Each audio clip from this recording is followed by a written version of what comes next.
আমার জন্য এটা খুব আবেগপূর্ণ একটি দিন, কারণ এই দিন আমি আসলে জেলের মধ্যেই ছিলাম।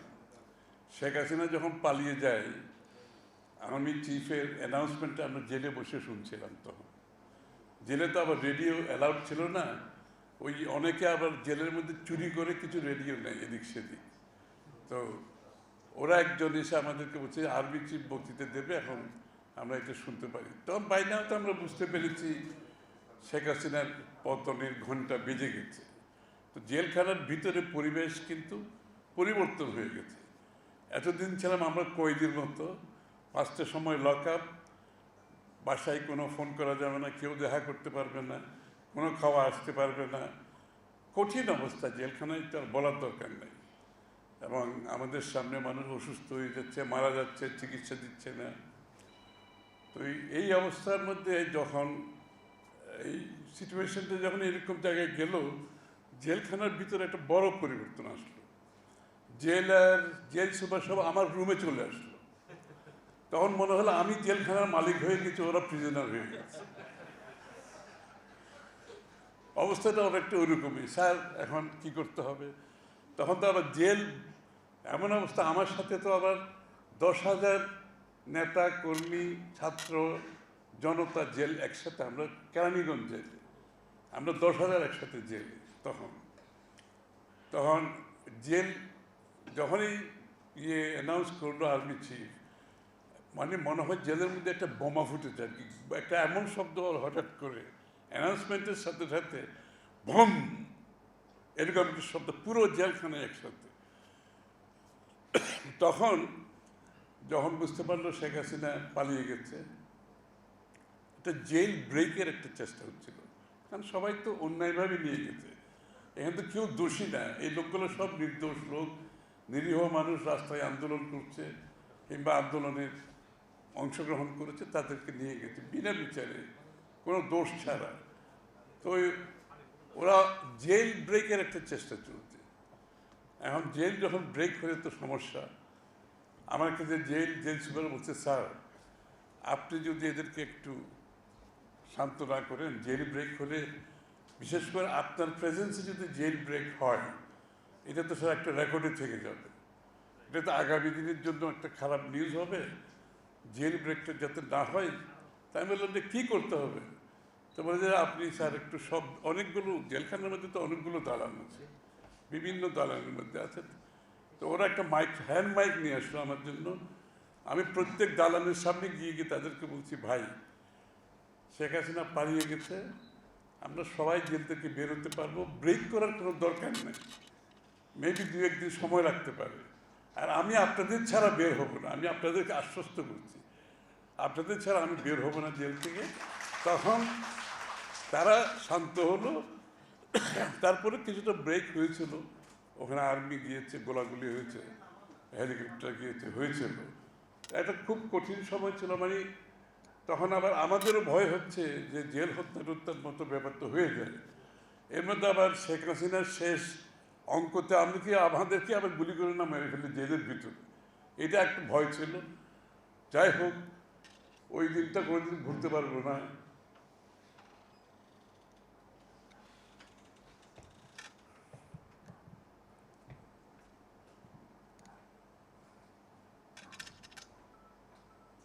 দীর্ঘ 15 বছর বাংলাদেশের মানুষ যেইভাবে নিগৃহীত হয়েছে, তাদের উপর যে অবিচার হয়েছে, 60-70 লক্ষ মানুষের বিরুদ্ধে মিথ্যা মামলা হয়েছে, কয়েক হাজার লোক গুম হয়েছে, খুন হয়েছে, পুলিশের হেফাজতে মৃত্যুবরণ করেছে, জেলখানার মধ্যে চিকিৎসার অভাবে মৃত্যুবরণ করেছে, যেটা আমাদের সবচেয়ে বড় ভয় ছিল, যে আমাদের যদি কোনো গুরুতর কোনো অসুখ হয় জেলখানাতে, ওরা আমাদেরকে চিকিৎসা দেবে না। আমি, মির্জা ফখরুল ইসলাম আলমগীর, আমরা 2বার অনুরোধ করেছি, আমাদের শরীর একটু খারাপ ছিল, যে আমরা একটু উচ্চতর চিকিৎসার জন্য পিজি অথবা যেতে পারবো কিনা।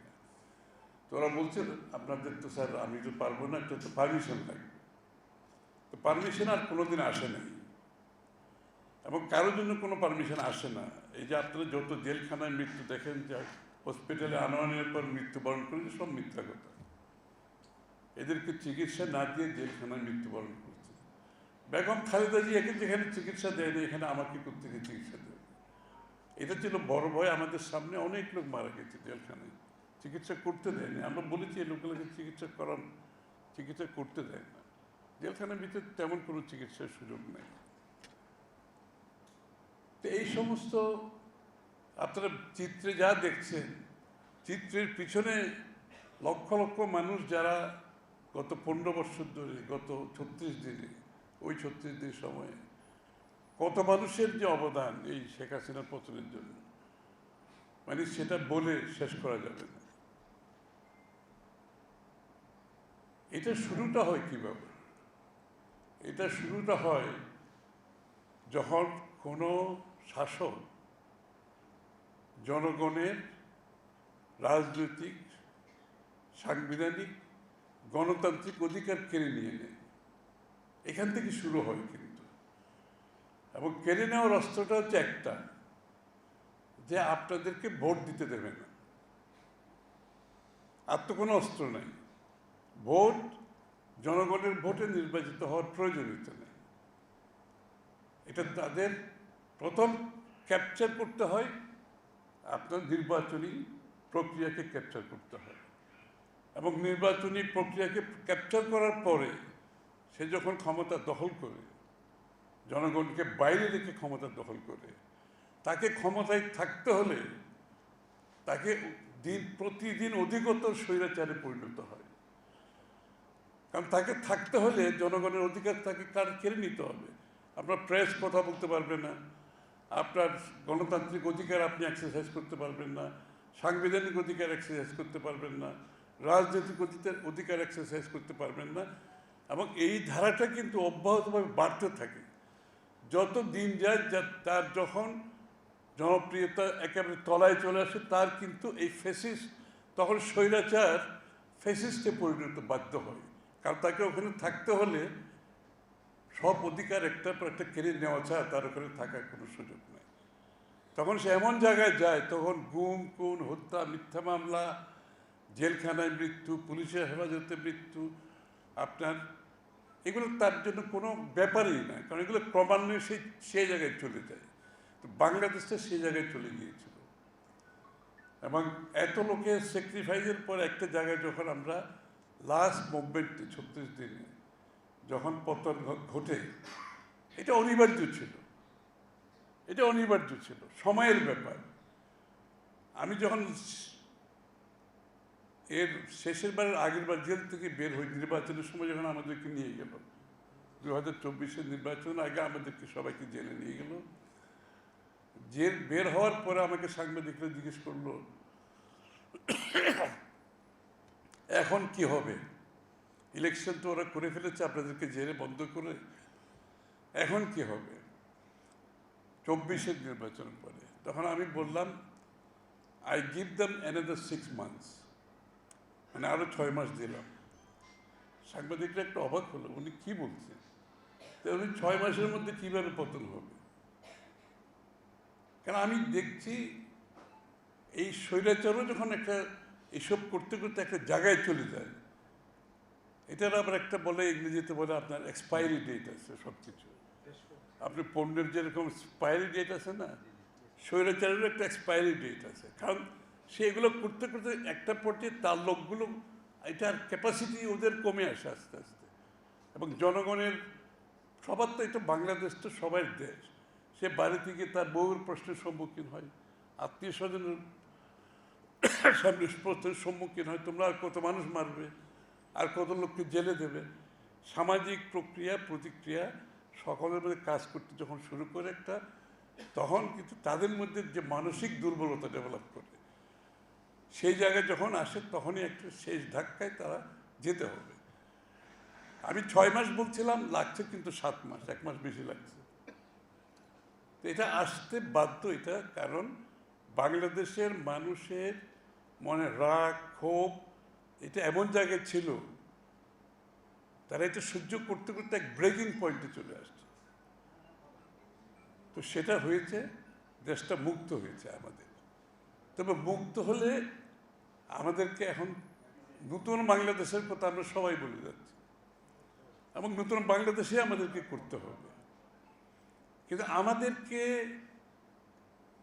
যে আকাঙ্ক্ষা, এই যে শেখ হাসিনা পালিয়ে যাওয়ার পরে বাংলাদেশের জনগণের মনে যে মনোজগতে যে বিশাল পরিবর্তন হয়েছে, প্রত্যাশা জেগেছে, এটা যদি আমরা ধারণ করতে না পারি তাহলে কিন্তু পুরো এত লোকের জীবন, এত স্যাক্রিফাইস সব কিছু বৃথায় যাবে। এই জন্য আমি এই কথাটা প্রত্যেক দিন আমার প্রত্যেক বক্তব্য কোনো না কোনো অংশে বলি, যে মনোজগতে যে পরিবর্তন, যে প্রত্যাশা, যে আকাঙ্ক্ষা জেগেছে, এটা আমাদেরকে ধারণ করতে হবে। রাজনীতিবিদদের ধারণ করতে হবে, রাজনৈতিক দলকে ধারণ করতে হবে। যারা ধারণ করতে পারবে না তাদের কোনো রাজনৈতিক ভবিষ্যৎ নাই, আমি পরিষ্কারভাবে বলছি। এটা ধারণ করতে হবে, এখান থেকে সরে যাওয়ার কোনো সুযোগ নাই আমাদের।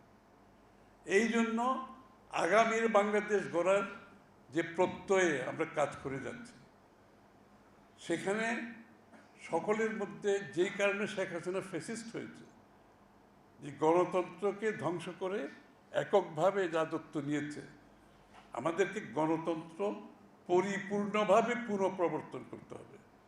আমি যখন শব্দটা ইউজ করছি পরিপূর্ণভাবে, আধা গণতন্ত্র না, 3/4 গণতন্ত্র, পরিপূর্ণভাবে গণতন্ত্র আমাদেরকে প্রবর্তন করতে হবে।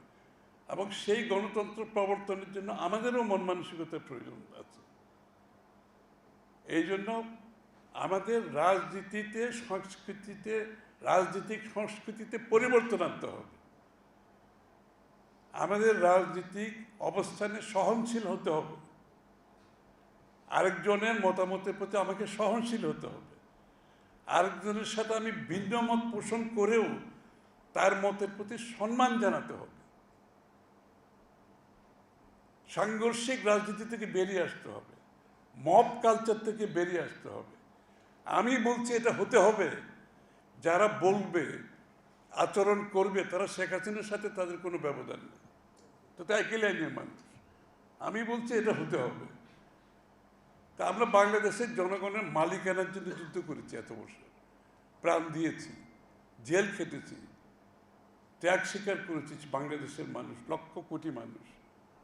আবার যদি শেখ হাসিনার মন মানসিকতায় চলে যায়, এটা আমরা চাই, এটা হতে হবে। এটা না হলে আমি নাই, তাহলে তো গণতান্ত্রিক মন মানসিকতা সেটা হবে না। আপনাকে আস্থা রাখতে হবে বাংলাদেশের মানুষ, যারা মালিক, জনগণ, তার উপর আস্থা রাখতে হবে। যত পরিবর্তন, যত সংস্কার, যত আগামী দিনের রূপরেখা, এটা গণতান্ত্রিক প্রক্রিয়ার মাধ্যমে আসতে হবে। বাংলাদেশের মানুষের মতামতের পরিপ্রেক্ষিতে আসতে হবে। জনগণের কাছে আপনাকে যেতে হবে, যেটা শেখ হাসিনা বন্ধ করে দিয়েছিল। এই পথটা উন্মুক্ত করে দিতে হবে। যারা যা করতে চাইবে জনগণের কাছে তার ম্যান্ডেট নিয়ে যেতে হবে। আমরা এই কাজগুলো করতে চাই নতুন বাংলাদেশের জন্য। জনগণের ম্যান্ডেট নিয়ে আপনি আগামী দিনে পরিবর্তন আসবেন, আপনার নিজের ম্যান্ডেট না। অনেকের মধ্যে একটা শেখ হাসিনা কিন্তু চলে গেছে, সে কিন্তু ক্ষুদ্র ক্ষুদ্র স্বৈরাচার রেখে গেছে আমাদের মধ্যে, সে ক্ষুদ্র ক্ষুদ্র ফ্যাসিস্ট রেখে গেছে আমাদের মধ্যে। আপনি দেখবেন আচার আচরণে, কথাবার্তার মধ্যে দেখবেন। এটা হতে হবে, এটা দিতে হবে। এটা না দিলে আমরা নাই, ওটা না দিলে আমরা নাই। আমি তো কোনো মালিক হই নাই দেশের, শেখ হাসিনার পরিবর্তে মালিক হচ্ছে বাংলাদেশের জনগণ। আপনাকে এটা এই গণতান্ত্রিক মন মানসিকতায় আপনাকে আসতে হবে। তাহলে নির্বাচনের পর নির্বাচনের পর নির্বাচন হতে থাকবে গণতান্ত্রিক প্রক্রিয়ায়। আর নির্বাচন এবং গণতান্ত্রিক প্রক্রিয়া হচ্ছে কারেকশন প্রসেস। এটা আপনাকে কারেক্ট করতে থাকবে। আপনি ভুল করলে জনগণ আপনাকে মেসেজ দেবে, প্রতিবাদ করবে গণতান্ত্রিকভাবে, নিয়মতান্ত্রিকভাবে। এবং এই প্রক্রিয়া হচ্ছে ফিল্টারেশন প্রসেস। আপনি অনেক কিছু ময়লা আবর্জনা বের করার, এটা হচ্ছে গণতান্ত্রিক প্রক্রিয়া, নির্বাচনের প্রক্রিয়ার অব্যাহত থাকবে।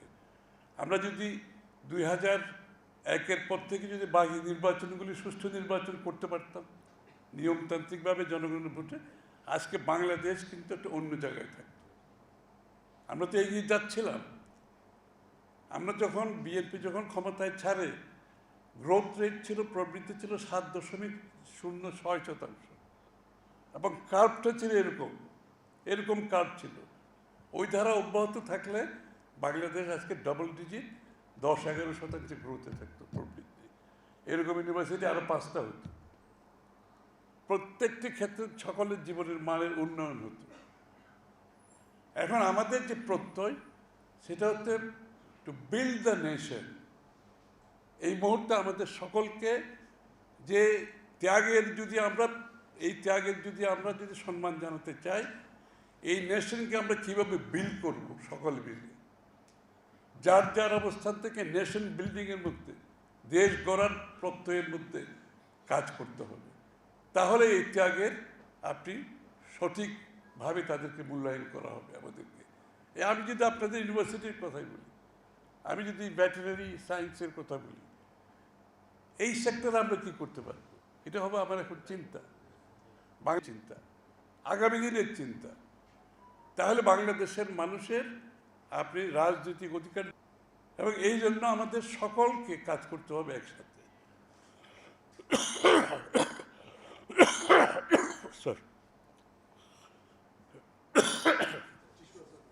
ভেটেরিনারি সায়েন্সের আপনাদের বিষয়ে যদি আমি, যেহেতু এখানকার, আমরা কিন্তু এখন প্রতিদিন আমাদের কাজ কিন্তু হচ্ছে যে প্রত্যেকটা আমাদের স্বাস্থ্যসেবা, আমাদের শিক্ষার মান, আমাদের অর্থনৈতিক উন্নয়ন, যেমন আপনি রাজনৈতিকভাবে গণতন্ত্রায়ন করলেন, কিন্তু আপনি অর্থনৈতিকভাবে বাংলাদেশের মানুষকে বঞ্চিত করলেন। সেই দেশটা এগুলো কোনো সুযোগ নাই। আপনি অর্থনীতিকে গণতন্ত্রায়ন করতে হবে, এটা আমাদের স্লোগান এখন বিএনপির। রাজনৈতিক গণতন্ত্রায়নের সাথে সাথে অর্থনৈতিক গণতন্ত্রায়ন করতে হবে। অর্থাৎ বাংলাদেশের প্রত্যেকটি মানুষ বাংলাদেশের অর্থনীতিতে অংশগ্রহণ করার জন্য সমান সুযোগ সৃষ্টি করতে হবে। Level playing field for everybody, সকলে সেই সমান সুযোগ যাতে নিতে পারে। আছে পানি আছে, থ্যাংক ইউ। অ্যাকচুয়ালি আমি একটু অসুস্থ, অসুস্থ অবস্থায় কিছু কাউকে নাও বলতে পারতেছে না, সব জায়গায় যেতেও হচ্ছে। আমি বেশ 15 দিন ধরে অ্যান্টিবায়োটিকের মধ্যে আছি, কিন্তু ডাক্তার সাহেব অ্যান্টিবায়োটিক তো কাজ করছে না। বিশ্রাম তো নাই, বিশ্রাম দরকার সবাই বলতেছে, কিন্তু বিশ্রাম তো নাই।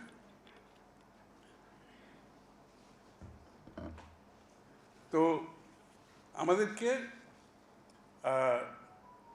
এই যে আপনাদের সেক্টরে যদি কথা বলি, আমরা একটা ওয়ার্ক টুগেদার, যে আমরা একটু আগে বলতেছিলাম, এই ভেটেরিনারিস এত বড় একটা বিশ্ববিদ্যালয়, এটাকে আমরা যদি আন্তর্জাতিক বেস্ট প্র্যাকটিস যারা আছে তাদের এখানে নিতে হলে কী কী আমরা করবো, এটা আমাদের এখন চিন্তা করতে হবে। এটা আগামীর বাংলাদেশ, এটাই নতুন বাংলাদেশ, যার যার সেক্টর থেকে সবাইকে এই কাজগুলো করতে হবে। তাহলে আমরা বলতেছিলাম অ্যাক্রেডিটেশনের ব্যাপার, ইন্টারন্যাশনাল অ্যাক্রেডিটেশন, রাইট? মানে আন্তর্জাতিকভাবে যে বেস্ট অ্যাক্রেডিটেশনগুলো আমরা কীভাবে আনতে পারি, that is work for that. 1 নম্বর, আপনার ইউনিভার্সিটির সাথে শিল্পের সংযোগ নাই কেন?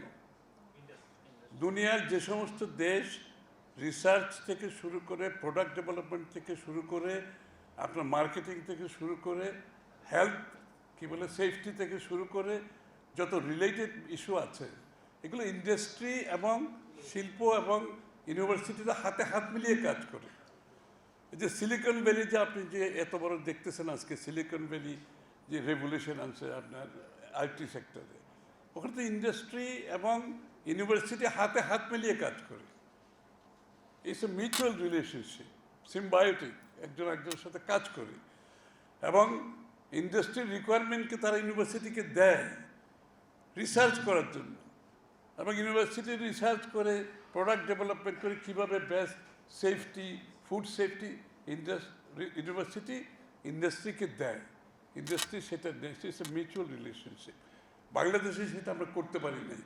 আমাদের প্রোগ্রামের মধ্যে, আমাদের শিক্ষানীতির মধ্যে আমরা সেটা নিয়ে আসছি। Not only veterinary but also all universities, all the big universities আমরা শিল্পের সাথে সংযোগ সৃষ্টি করতে যাব।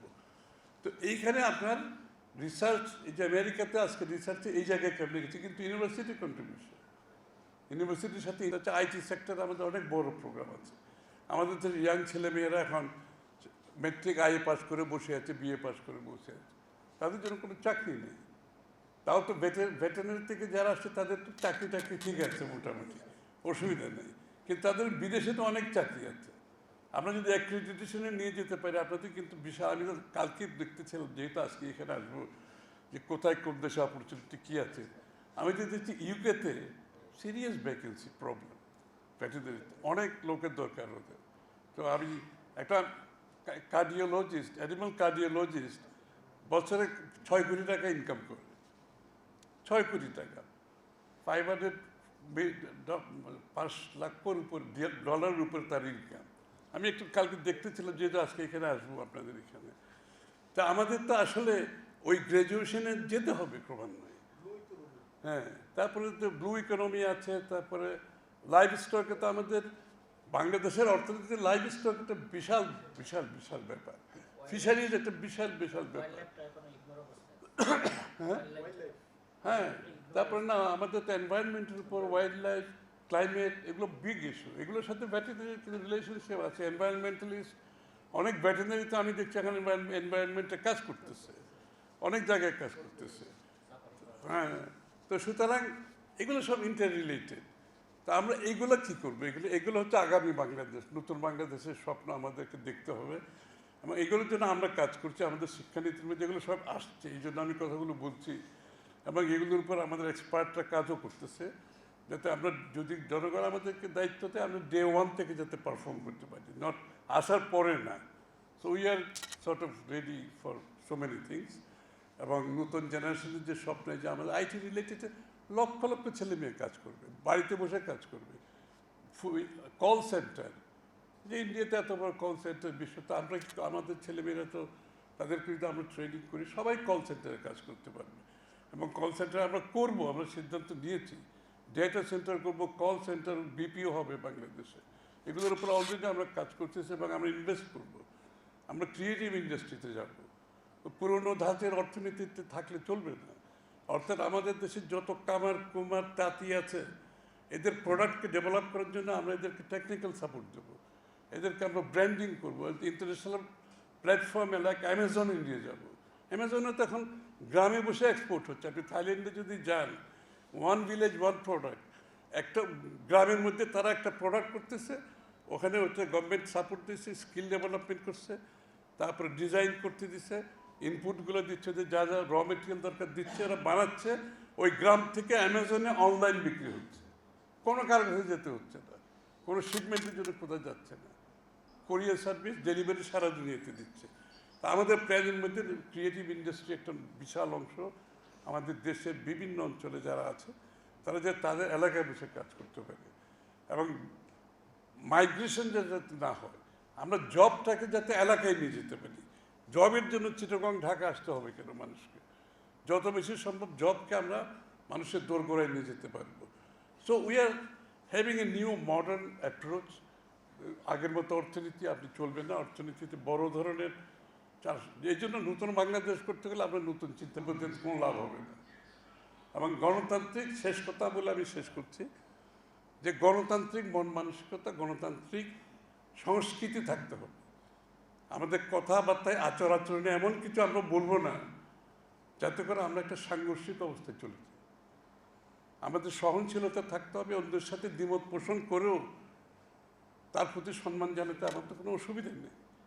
আমাদের এই রিলেশনশিপটা তো থাকতে হবে, আমরা একে অপরের সাথে কথা বলতে হবে। তো আমরা তো আইল্যান্ডে থাকছি দেখি, ওইখানে শেখ হাসিনার রাজত্বে ওরাই ছিল, আর কেউ তো নাই ওখানে, কেউ কারোর সাথে কথা বলার সুযোগ নেই।